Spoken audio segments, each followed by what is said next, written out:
Hola amigos, bienvenidos a este sábado cultural que voy a dedicar al tema misterios por las razones que ya les voy a explicar. Antes de eso, les recuerdo que este domingo, tipitín 2, 2 y media, hay flamenco en la Casa del Jamón.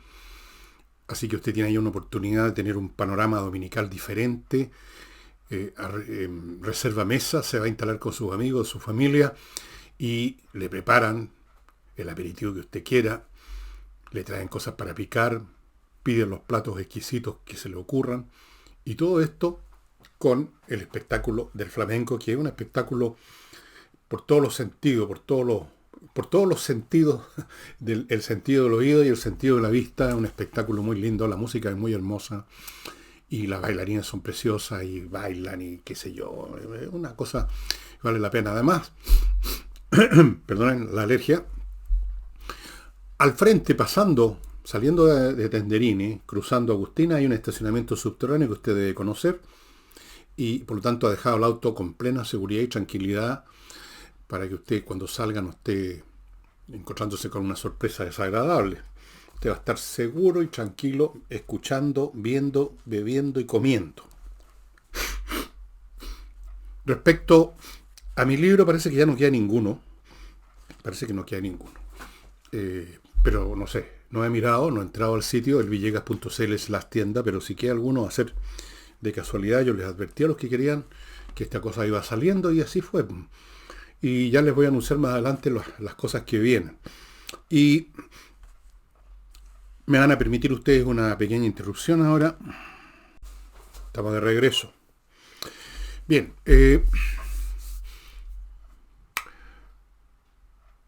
yo estudié en un colegio católico, del San Agustín.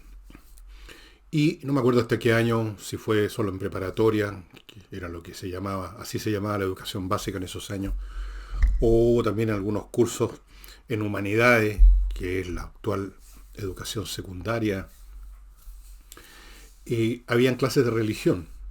No sé exactamente qué enseñaban, qué podían enseñar de una materia tan incognoscible como es el tema de la divinidad. No hay un material que yo sepa. Bueno, los teólogos presuntamente sí. Me parece que nos contaban historias del Antiguo Testamento, de los Evangelios, no recuerdo bien, pero sí recuerdo una oportunidad en que el curita que hacía religión quiso, quiso ir más allá de la fe. Dijo, la creencia en Dios tiene también argumentos racionales o algo así, nos dijo. No me acuerdo si usó ese lenguaje. Y dio, pero me acuerdo muy bien del argumento que dio, que es un argumento clásico que ha sido refutado posteriormente, después que lo inventó, no me acuerdo quién, de los príncipes de la iglesia, y naturalmente lo reiteró Tomás de Aquino en la Suma Teológica, su obra. El argumento era que todo tiene una causa y por lo tanto el universo, la creación, o sea, había algo que había sido creado, que todo era resultado de la acción, qué sé yo, un reloj lo fabrica un relojero, tal cosa ocurre porque antes ocurrió otra, que es su causa, y que por lo tanto tenía que haber una causa primera, una primera causa que causó, que hizo que apareciera el resto. Así iba el cura diciendo, dando ese argumento, que el primer motor, creo que lo llaman algunos teólogos, o lo llamaban. Y a mí se me ocurrió, me aburría muchísimo en esas clases, pero en este caso como que presté atención y le pregunté, eh, bueno, padre, si todo tiene una causa, ¿cuál es la causa de Dios entonces? Y ahí no me acuerdo exactamente qué me respondió, pero sí me acuerdo de una parte de lo que me respondió. Me dijo que en estas cosas había que tener fe porque hay muchas cuestiones de la relación en la religión, en nuestra religión, decía, que son un asunto de misterio. Y ahí yo quedé marcando ocupado para siempre, jamás, con la famosa palabrita misterio. No me acuerdo de qué sentí en ese momento, pero no quedé satisfecho. Eso sí, quedé como confuso con eso. Y misterio. Y bueno, no sé qué pasó después. Pasaron los millones de años, pero lo único que sé es que cada vez que lo que yo recuerdo de la palabra misterio es que siempre cuando ha aparecido ante mí, cuando alguien ha tratado de decirme, no, esto no te lo puedo explicar, o esto no te lo puedo decir porque es un asunto misterioso, o cuando alguien habla de los misterios de esto, lo demás allá, yo siento cierta incomodidad, siento que me están tomando el pelo, la verdad. Tengo antipatía por la palabra misterio y por el calificativo misterioso. Esto es misterioso. Me suena a, a una maniobra de manipulación. ¿Alguien no nos puede dar una explicación? ¿Alguien no nos puede decir qué diablo hay dentro de esa caja, de esa pieza que está cerrada la puerta? Entonces dice, esto es un misterio. Hay cosas que son un misterio. Y yo creo que no, pues no me convenció entonces, no me convence ahora y no me va a convencer jamás. Esto de sustituir la falta de explicaciones por la palabra misterio. Hay cosas que son un misterio. Cosa que es muy frecuente en las religiones, por lo menos en la religión que yo me crié, abundan los misterios. Puedo nombrarle el misterio de la divina providencia, como esto de la Santísima Trinidad, el misterio de dar a luz siendo virgen, la Virgen María, el misterio, millones de misterios, no me acuerdo todo, pero hay muchas cosas relacionadas con las religiones que me crié que se predican como un misterio, los misterios. Pero no es la única religión o el único credo o la única agenda, digamos, religioso-política que recurre a los misterios.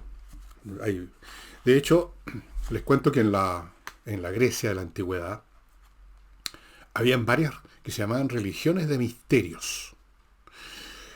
Los misterios eleusinos, los misterios dionisíacos, los misterios de Samotracia, que son menos conocidos.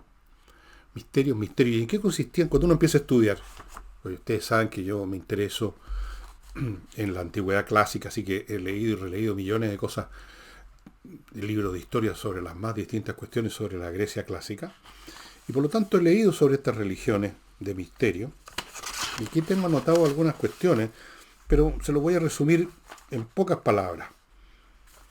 Estas religiones de misterios eran ofrecidas y eran practicadas, si es que había algo que practicar, digamos, para los iniciados solamente. Esta era una religión no como el cristianismo, que es para todos, o el islam, que es para todos, o el judaísmo, que por lo menos para todos los del pueblo judío, sino que esta era una religión solo para los iniciados. Y uno entiende claramente que estos iniciados tenían que tener hartas lucas, porque yo conozco el detalle de algunas de las ceremonias de algunos de estas religiones, de estos rituales, como por ejemplo el Taurobolium, que se llamaba, que era una cuestión que había que tener mucha plata porque había que comprar un toro, fuera de pagar a los clérigos que armaban el cuento. Al toro lo sacrificaban, entonces uno estaba como debajo del toro donde lo estaban sacrificando y le caía la sangre. Bueno, caro. No es barato un toro, ni en la época de la antigüedad clásica, ni ahora. Quizás estarán más caros entonces. Entonces era esto para iniciados, o sea, para los cuicos, diríamos ahora, ¿no? Primera cosa. ¿Y en qué consistía el misterio? El misterio era para los que no eran iniciados, que por lo tanto no tenían idea de lo que se hacía, lo que hacían los iniciados. Lo que hacían los iniciados era simplemente someterse a una serie de rituales. Rituales que, por supuesto, para ellos eran conocidos, puesto que los estaban practicando. El misterio era para los de que se quedaban fuera de este culto. Los misterios.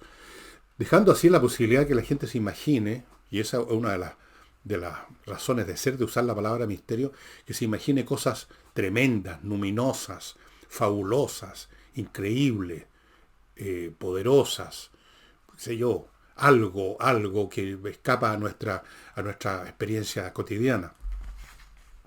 Eran un montón de rituales, por ejemplo, esto de ponerse en una especie de... Hagan cuenta que ustedes están en estos garajes donde le cambian el aceite al auto y hay un foso abajo, ¿no es cierto? Bueno, en vez del auto había un toro que lo mataban, lo destripaban y empezaba a caer la sangre y usted estaba en el foso del auto, digamos, recibiendo caro. Ese era un ritual. Y habían otros, un montón de rituales, sin mucho sentido a mi juicio, como son casi siempre los rituales.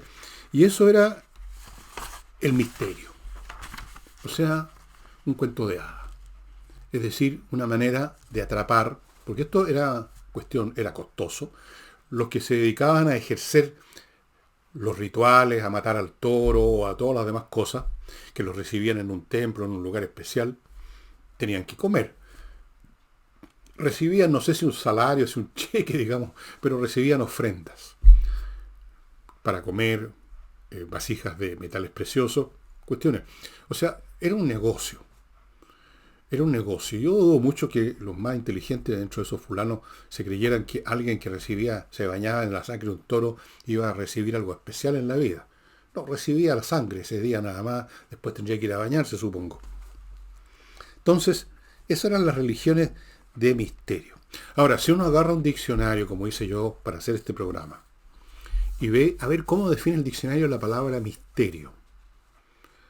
Bueno, la palabra misterio, fíjense ustedes, la primera acepción del diccionario que consulté es que es una cuestión relacionada con cosas, dice, inaccesibles a la razón. Ese es el tipo de argumento que se da precisamente en las religiones. Esto es un tema que escapa a nuestro entendimiento. El entendimiento no puede entender la naturaleza de Dios, etc. Y por eso que uno tiene que dar ese salto que se llama la fe. Uno tiene que creer en algo, porque el asunto es un misterio inaccesible a la razón. Y ahí es donde yo no puedo dar ese salto. Lamentablemente nací baldado en esa materia. Así me faltan las piernas para dar ese salto de la fe, ni en eso ni en nada. Entonces, por eso que nunca me gustó el tema de los misterios. Se dice también en las acepciones del diccionario que misterio es algo secreto. Y ahí yo me voy a permitir discrepar con los diccionarios, porque un secreto, por definición, no es un misterio, por lo menos para los que guardan el secreto, porque están guardando algo que ellos conocen. Un secreto es algo conocido por el creador del secreto, pero no quiere que lo conozcan otros. En eso consiste un secreto. No es algo desconocido, es algo que no queremos que otros conozcan, que es cosa muy distinta. Pero hay una cierta cercanía entre estas dos cosas, por supuesto. Para el que guarda un secreto, el asunto es clarísimo lo que es. Para el que el secreto le es guardado, puede pensar que es un tema misterioso. No que es una verdad oculta, no que hay una mañosería, sino que simplemente es algo que no se puede conocer.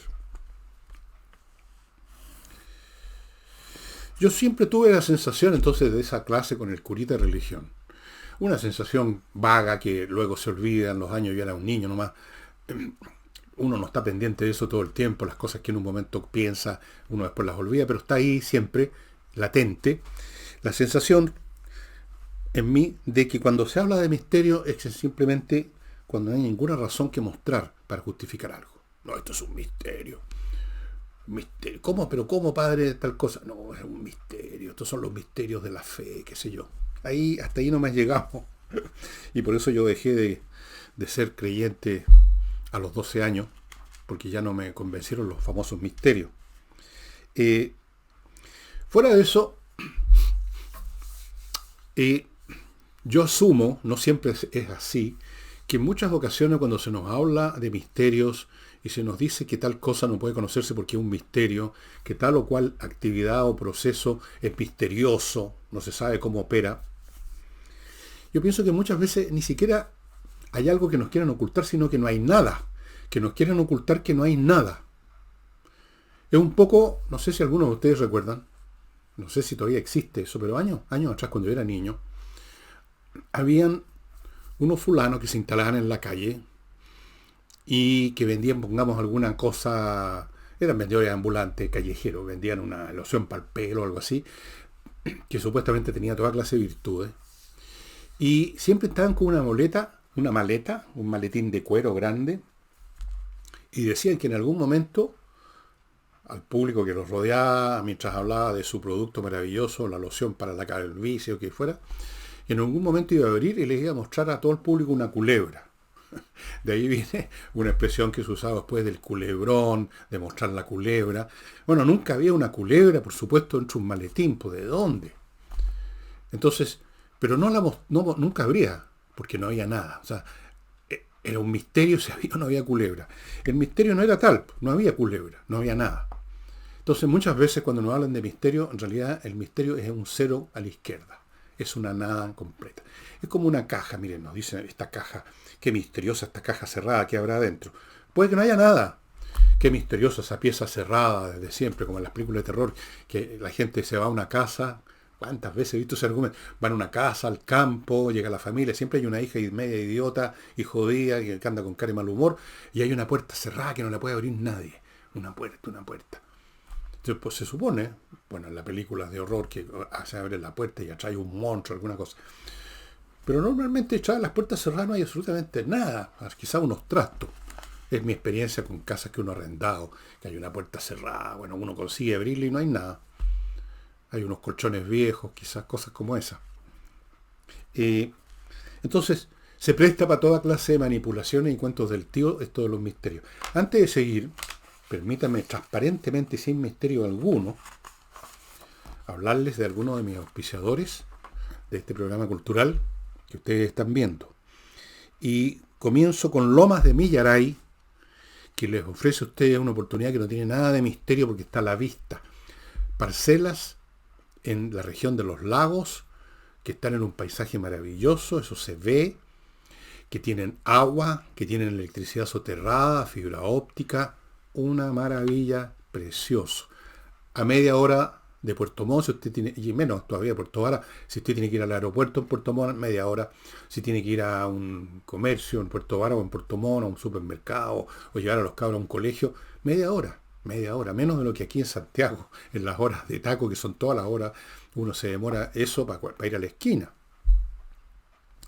Maravilloso lugar, estimados amigos. Y en relación a eso, ya les voy a contar del arquitecto que vive por ahí y que hace casas en esa zona. Pero voy a continuar ahora con Oxibiota, un polvito que mezclado con agua se convierte en una colonia de bacterias aeróbicas que destruyen completamente aquellas que producen el mal olor, que son las anaeróbicas. Esas son las que inician el proceso de descomposición, y del proceso de descomposición brotan los malos olores, que a veces pueden ser tóxicos incluso.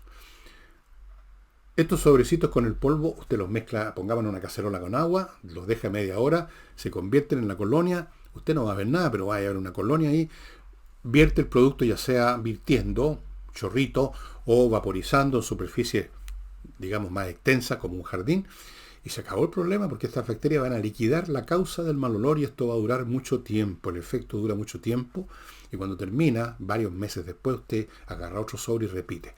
Fantástico, estimados amigos. Continúo con el pintor Rodrigo Calderón Martínez, cuya dirección ustedes pueden ver y cuyo arte pueden ver también en esa pintura que está a mi derecha. Es un pintor que no solo ofrece el tipo de cosas que hacen los pintores, paisajes, naturalezas muertas, todas esas cosas, sino que además retratos de familia o de personas. Algo distinto a la habitual foto que tiene carepoto nomás, por la foto no es nada. Y además tenemos millones de fotos, no tiene una gracia. Una pintura saca lo que hay adentro de la persona cuando el pintor es talentoso, ¿no? Cuando no es meramente un fotógrafo con óleo. Realmente lindo la manera como pinta, la manera como estructura los planos, los colores. Pónganse en contacto si tienen interés en tener algo especial de su abuelo, su papá, de su mamá, de usted mismo. El pintor Rodrigo Calderón Martínez, @gmail.com, y en Instagram @pintor Rodrigo Calderón Martínez. Así de fácil. Sigo con el suplemento Vito. Esto es para las mascotas, para los perritos, los gatitos.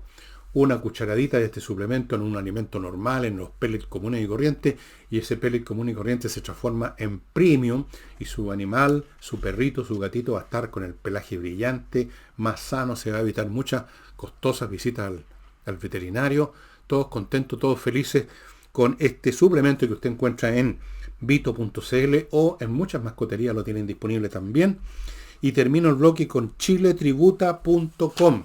Esta es una empresa formada por contadores colegiados, o sea, contadores de verdad, no ciertos contadores que nunca lo fueron, que ofrecen sus servicios y dejan la crema con la declaración. Son contadores colegiados que dan garantía de 6 años de su trabajo. Su empresa va a obtener soluciones para el cumplimiento tributario perfectas.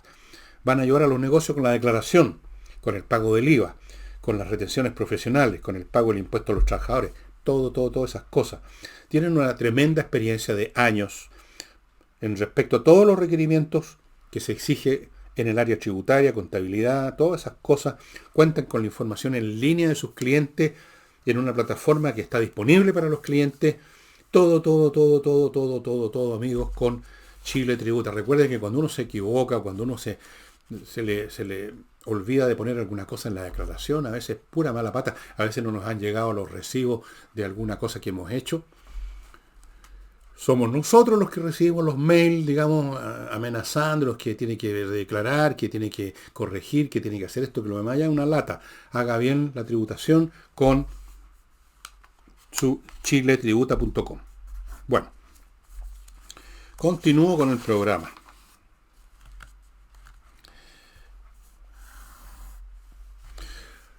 Esto de los secretos, hasta el día de hoy, hay algunos de ellos, no son ya los ritos euxinos o dionisíacos, pero hay ciertos temas que se presentan ante el público y se hace negocio con ellos, se hacen películas, documentales, etcétera, como secretos, como misterios, como misterios.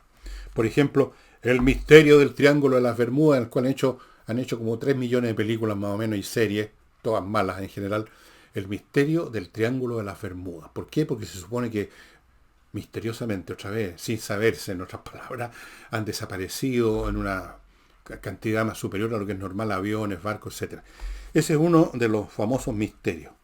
Después tenemos el misterio de la desaparición de Amelia Earhart, esa aviadora de los años 30, o norteamericana, una mujer bastante bonita, interesante, que pilotaba aviones y viajaba para acá, viajaba, y era una especie de rockstar de los años, y en un momento dado, volando con el navegante, con una persona, un hombre que lo acompañaba para, no sé si habría otra relación más, no tengo idea, no me interesa. Viajó con ella en un avión bimotor, bastante contundente, no era como un Cessna chiquitito, y desaparecieron. Nunca más se supo de ello y hasta el día de hoy es el misterio qué pasó con ese vuelo. Después tenemos el tema de la Atlántida. El primero que planteó el tema de la Atlántida esa fue nada menos que Platón en uno de sus diálogos. ¿Sabían ustedes? ¿Existió? ¿No existió? ¿Cuál es el misterio? El misterio, el misterio. Después tenemos a Jack el Destripador, este fulano que a finales del siglo XIX en Inglaterra, en Londres específicamente, mataba a prostitutas y las destripaba. Y dicen que es un misterio porque ¿quién era Jack el Destripador? Después tenemos uno que me parece mucho más interesante, que ustedes pueden ver reproducciones fotográficas y todo, y hay documentales sobre eso también en la red, en YouTube. Es el misterio del manuscrito de Voynich, que es un libro muy raro, con unas ilustraciones muy raras, hecho en el siglo XV o XVI, no está claro, pero por ahí, y con un idioma que se desconoce, y hay un montón de gente que ha tratado de encontrar una traducción, qué es lo que hay ahí, a lo mejor nada más que fue una especie de hoax, como dicen los gringos, pero muy elaborada, el misterio. Después, otro misterio que usted probablemente no conoce, es el misterio del paso de Diplov.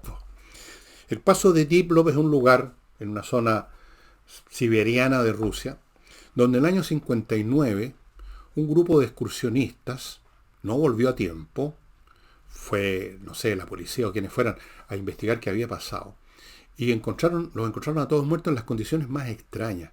Había nieve, te habían llevado equipamiento de nieve, y sin embargo algunos estaban desnudos, otros estaban con expresiones de terror. Bueno, el misterio. ¿Qué pasó ahí?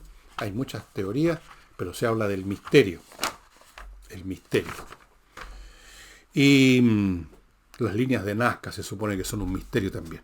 Pero si ustedes se fijan bien, todos estos llamados misterios no son misterios en realidad en el sentido nebuloso que implica la palabra, sino que son cosas que no se conocen simplemente. No se conoce, pero se podrá llegar a conocer. De hecho, hay muchos que ya dicen que ya saben lo que pasó. Lo de la piloto Amelia Earhart, que desapareció en el año 36, creo que fue más o menos por ahí. 36, 37. Un misterio. Es una cosa que se desconoce. ¿Dónde está el misterio? El avión se tiene que haber caído, tuvo un accidente, algo pasó. No sabemos qué pasó, pero no hay ningún misterio. Lo del libro este libro, el manuscrito de Voynich, no es un misterio. Ahí está el libro, ahí están los caracteres, ahí están los dibujos. No sabemos qué significa, quién lo hizo, pero no es un misterio. Lo del Triángulo de las Bermudas, no sabemos. Primero no sabemos si efectivamente ocurren más hundimientos, caídas de aviones que en otras partes.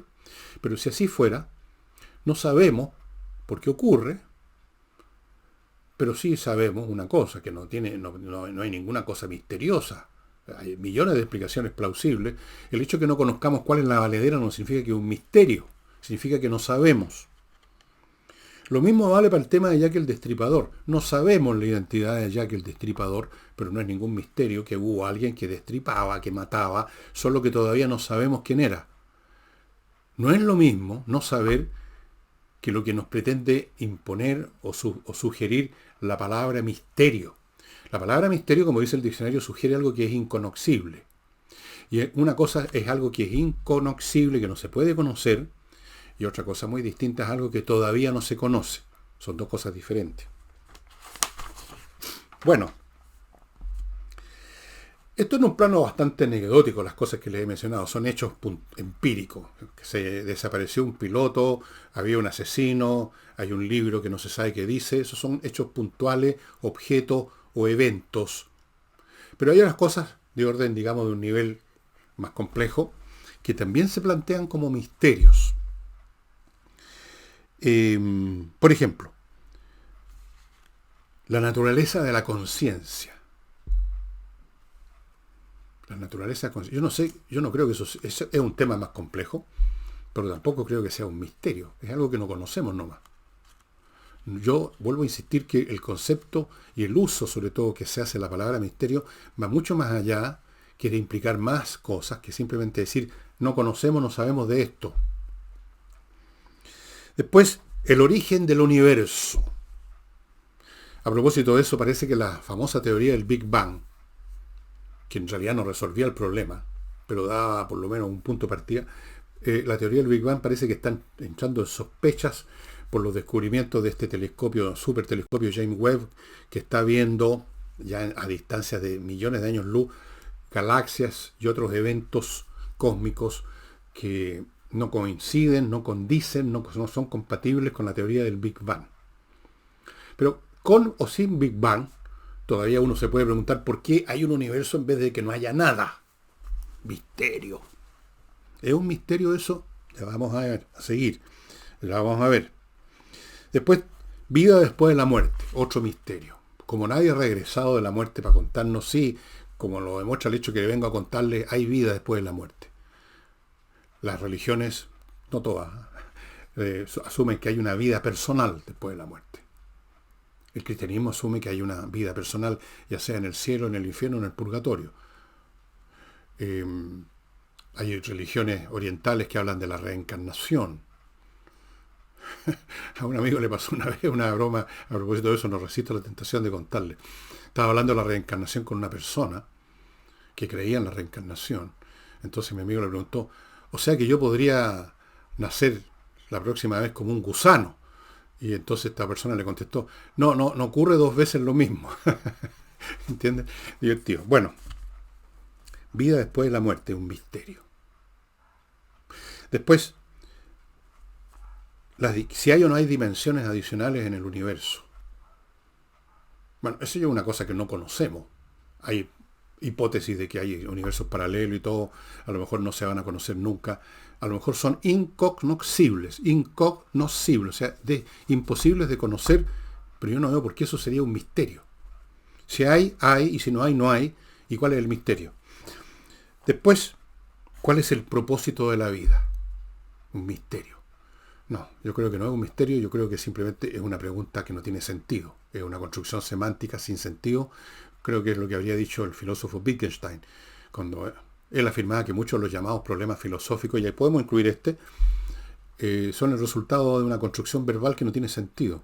El propósito de la vida me parece que no tiene sentido, porque los propósitos son metas que nos damos dentro de la vida. Pero la vida como tal, no veo qué propósito puede tener. Es un hecho simplemente. No, la vida en general no puede tener propósito. Son ciertos especímenes de la vida, los seres humanos y quizás otras razas inteligentes que hayan, las que se crean propósitos. No tiene sentido la pregunta a mi juicio. No es un misterio. Luego tenemos lo que se llama el enigma de los números primos. Para los interesados en el tema, para los que sepan un poco matemática, ya saben en qué consiste el enigma de los números primos. El número primo es un número, por ejemplo el 1 o el 3, que no puede dividirse sin dejar fracción más que por sí mismo o por el 1. O sea, 3 dividido por 3 da un entero que es 1, y 3 dividido por 1 da un entero que es 3. pero si usted divide 3 por 2 ya no tiene un entero, tiene 1,5 y así sucesivamente. Entonces hay una serie de teorías respecto a si son infinitos los números primos, si hay un límite a los números primos. Hay un famoso teorema de Feynman, que todavía no se ha resuelto, una ecuación. El que la resuelva, el premio es $1.000.000, pero se supone que es un enigma. Yo no sé si eso es un enigma o es simplemente otra vez algo que no se conoce aún, el de los números primos. Y después está el famoso tema del tiempo. ¿Qué es el tiempo? ¿Se acuerdan lo que decía? No se acuerdan. Se los digo antes. San Agustín decía, cuando nadie me pregunta, sé lo que es el tiempo. Cuando me preguntan, no sé. ¿Qué es lo que es el tiempo? ¿Una ilusión? El nombre que le damos al movimiento. Pero yo no sé si eso es un misterio. Yo creo que muchas veces se usa precisamente la palabra misterio para referirse a algo que todavía no conocemos. Y son cosas muy distintas. Yo quiero insistir una y otra vez en que la palabra misterio tiene una connotación misteriosa de que hay algo luminoso, no solo inconocible, pero que podría conocerse mañana, sino que algo que nunca, nebuloso, potente, oscuro. Los griegos habían dicho, hay una palabra griega, tónico. No confundir con las lociones, con los tónicos. Tónico. Algo de lo profundo, algo que no se sabe. Bueno, yo creo que no hay nada entonces en esto de los misterios. No hay misterios, hay cosas que no se conocen, hay gente que quiere ocultar, que no hay nada que ocultar con la palabra misterio, hay otros que tratan de dar a entender que existe algo donde no existe, o que quieren darle una pátina supernatural, por así decirlo, a una práctica que finalmente es comercial, como esos famosos misterios griegos de la antigüedad, donde aquí había que pagar una cifra en talentos, me imagino, o en dracmas, para que le mataran un toro arriba de la cabeza de uno.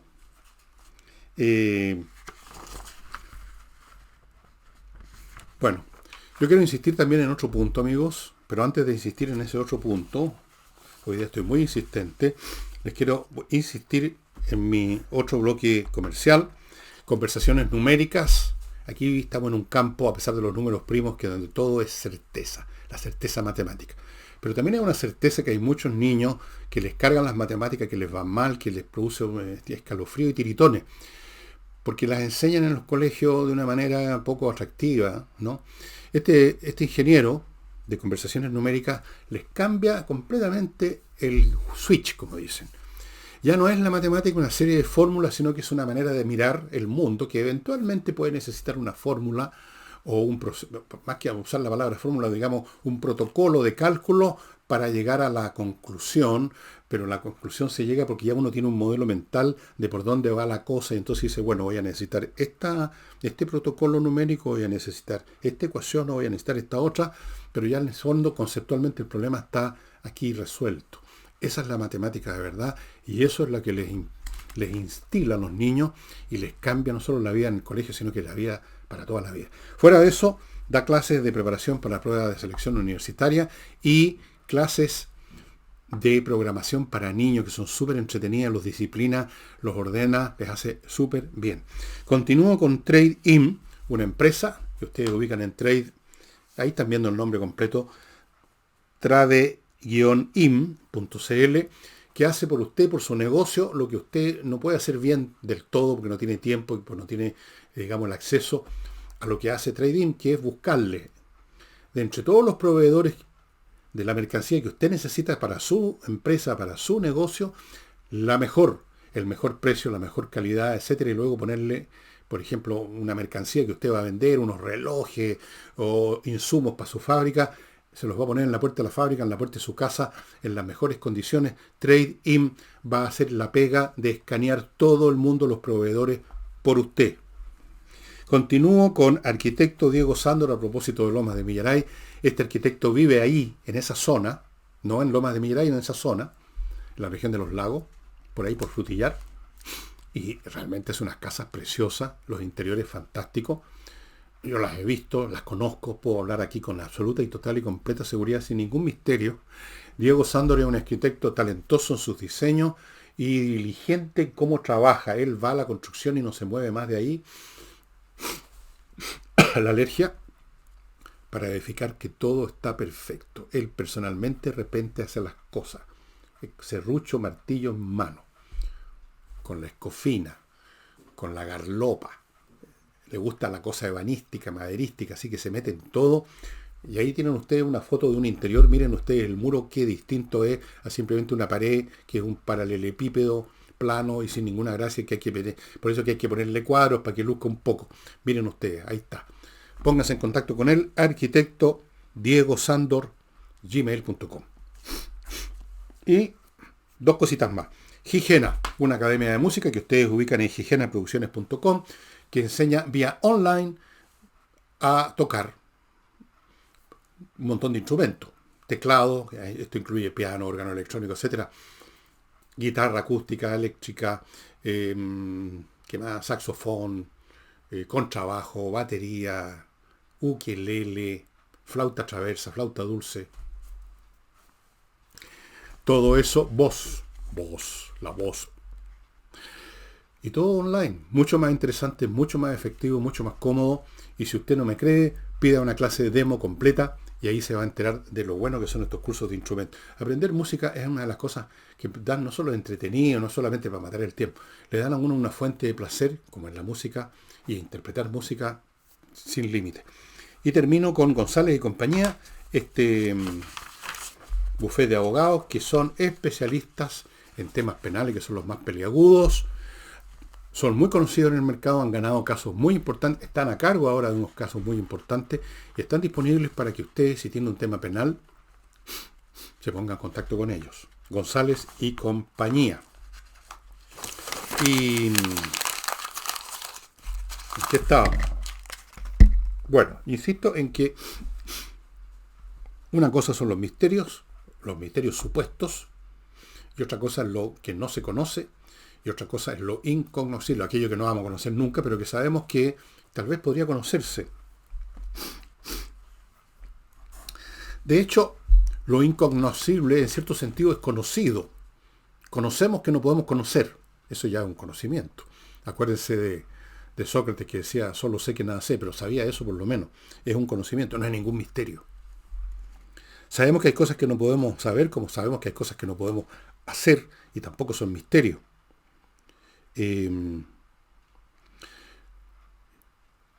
Hay muchas cosas que no podemos saber que están más allá del alcance de nuestro sentido, de nuestro intelecto. No podemos ver más allá del horizonte. Eso no significa que más allá del horizonte es un misterio. Más allá del horizonte uno sabe o sospecha que hay más agua, que hay unos barcos que uno no puede ver. No podemos verlos, pero no hay ningún misterio. No hay ningún misterio. No olvidemos que, y esto voy a citar un poco a un personaje del mundo de los ovnis, un tipo muy interesante. Estuve a punto de hacer un programa sobre él. Un tipo que trabajó en organizaciones del gobierno norteamericano para investigar el tema, lo cual demuestra que el tema es real, porque si no, no habrían oficinas creadas para eso. Luis Elizondo, quizá usted lo ha visto, tiene ya ahora en este momento, estrenó recién un canal propio de YouTube, y ha aparecido en montones de documentales y otros programas de YouTube. Luis o Lu Elizondo. Y a propósito del tema OVNI, que tantos negadores, que no, que yo nunca he visto, que eso es una tontería.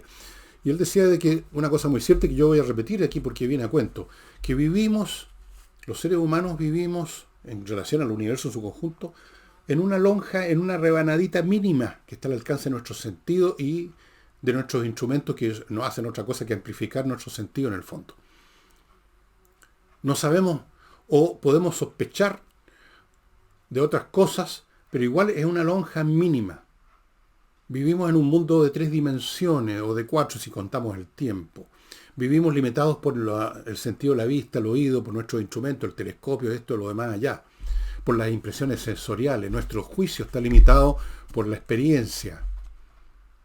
No tenemos idea de cómo funciona el universo en su totalidad, todo lo que hay en él, las energías o los procesos de los cuales los físicos más avanzados de ahora tienen que estar a cada momento rechazando lo que creían, como esto del Big Bang, por ejemplo. Parece que ya lo están definitivamente poniendo en el museo de las cosas que ya no funcionan. El museo de las cosas que ya no funcionan en la física es muy grande, pero muy grande. No sabemos nada, o sea, no solamente no sabemos, sino que vivimos en una franja delgadísima, en una cutícula. Tenemos idea. Pero eso no significa, primero, que el resto es un misterio. No, son cosas que no sabemos y que quizás nunca podremos saber, pero sí sabemos que pueden existir, que pueden estar allí, que no las vamos a conocer o que las vamos a conocer, y todo eso son conocimientos. Y no es misterio, no es una cosa nebulosa, vaga, oscura. No, es que simplemente no podemos ver más allá del horizonte, es que simplemente no podemos oír más allá de cierta frecuencia, es que simplemente no podemos volar así moviendo los brazos. Hay un montón de cosas, estamos limitados, somos limitadísimos, a pesar de nuestras tecnologías. A pesar de nuestras tecnologías, piensen ustedes en la extensión del universo. El universo conocido. Porque el universo conocido es el universo que nuestros instrumentos pueden ver. La luz que llega de una galaxia, por ejemplo. Pero pueden haber cosas, pueden haber galaxias, estrellas, mundos, tan distantes, tanto más distantes, que la luz no nos ha llegado todavía. Es oscuro. Pero eso no es un misterio. Es simplemente que la luz no ha llegado todavía, por así decirlo. O puede ser que no haya más luz. Y eso tampoco es un misterio. Eso sería un hecho. No hay luz o hay luz. Hay luz, pero si no ha llegado, no hay luz, por lo tanto nunca va a llegar. Punto. No hay misterio. Y a propósito de misterios, en la literatura también está repleta de personas que han usado lo de los misterios para vender sus libros. Por ejemplo, hay una famosa novela por entregas, que era un tipo de publicación del siglo XIX. La novela por entrega era una novela, una estructura literaria novelística, que puede eventualmente se imprimía como libro, pero al principio iba saliendo por capítulos, por pedazos en los diarios. En un diario, una vez a la semana salía un capítulo, a la semana siguiente otro. Eso se llamaba novelas por entrega. Y en una de esas novelas, en una de esos medios no me acuerdo cómo se llamaba, creo que era Le Journal de Débat, el diario de las discusiones, de los debates, un novelista que se llamaba Eugenio Sue, Eugène Sue, entre 1842 y 1843 publicó una serie de libros que se llamaron, por entrega, Los Misterios de París. Cuando yo era niño y vi ese libro, mi mamá tenía una biblioteca gigante con muchos libros en francés y en castellano. Ella no leía inglés, pero francés. Bueno, en mi casa el francés era rutinario por mi mamá y mi abuela. Entonces estaban los misterios de... Cuando yo vi por primera vez ese título también tuve una sensación de algo luminoso, de algo, pero no luminoso, más bien oscuro, de algo quizás hasta amenazador relacionado con París, con el París de mediados del siglo XIX, los misterios. Bueno, ¿qué son los misterios de París al final de cuentas? Es lo que nos relata Eugenio Sue de los bajos fondos de París. No hay ningún misterio. Las actividades de los delincuentes, de los más pobres, de los que se morían de hambre, de esto, el bajo fondo, o sea, lo que no se ve, porque está bajo fondo, en la superficie está el París elegantoso, con los carruajes, con los caballeros y las señoras, y abajo está el París pobre, miserable, de los rateros, de los criminales, de las cloacas. Pero eso no es un misterio. Eso era el París, digamos, el París desposeído, diríamos ahora. En eso eran los misterios de París. Eso era todo. Qué excepción, ¿eh? Yo esperaba algo tremebundo. Y me encontré simplemente con historias de delincuentes, de pistoleros, no tenían plata para las pistolas, de ladrones, de pickpocket, como dicen los gringos, ladrones, el gallo del ratero que le roba a uno la chauchera, ese tipo de cosas. Bueno, así que amigos, ojo con esto de los misterios, porque cuando alguien me habla de que esto es misterioso, es que está tratando de manipularlo usted de alguna manera. los misterios, esto es misterioso, hay cosas que no se pueden entender, a ver, explíquese, qué es lo que... No, aquí hay cosas oscuras que solamente se pueden entender si nos hacen un favor, la gracia divina o algo por el estilo. No, señor, no, yo no. No entro en ese cuento y traten de conocer las cosas nomás. Y si no se pueden conocer, bueno, uno dice, no las puedo conocer. Yo sé que hay muchas cosas que no voy a poder conocer. Por ejemplo, no voy a poder conocer qué es lo que hay en la estrella Alfa Centauro, en los planetas cercanos. Ya está claro que no voy a poder, pero no es ningún misterio. Es que simplemente me voy a morir antes que se sepa nada de esos planetas Próxima Centauro, por ejemplo. La estrella más cercana a nosotros, por eso se llama así, y tiene unos planetas. ¿Qué pasa en esos planetas? No tengo idea y nunca voy a saber, pero no es ningún misterio. Así es que eso con los misterios. Y ahora, amigos, y esto no es ningún misterio, voy a poner fin al programa. Para mañana domingo, realmente en este momento todavía no sé qué voy a tratar de hacer en ese programita que dura media hora. En una de esas, si no encuentro nada que tenga que ver con estados, con naciones, como he hecho hasta ahora con Argentina, Perú, México, Israel. ¿Se me da algún país? Parece que no. Si no encuentro nada que sea de interés para ustedes, porque no voy a hablar de la isla Fiji, ¿no es cierto? Tal vez replantee nuevamente el programa y me ponga a hablar de otra cosa, no sé. O en vez de países, puede ser imperios, hablar de algún imperio. ¿El imperio Carlomagno? No. ¿El imperio de Carlos V? ¿El imperio napoleónico? Puede ser. El imperio americano, que dicen que existe, aunque formalmente no existe, pero sí existe en cierto sentido. El imperio soviético, que parece que quiere reconstituir Putin. El imperio chino, que quiere formar Xi Jinping, parece. ¿Qué son los imperios? ¿Para dónde van los imperios? ¿Y qué pasa con los imperios? Podría ser un tema. No lo sé, voy a estudiarlo un poquito más. Y ahora, amigos, muchas gracias por su presencia. Y no olviden a los sponsors que hacen posible este programa y sobre todo un gran agradecimiento a propósito de eso a la gente que está en Patreon. Hay personas que han estado siempre con nosotros. No saben el agradecimiento que tengo.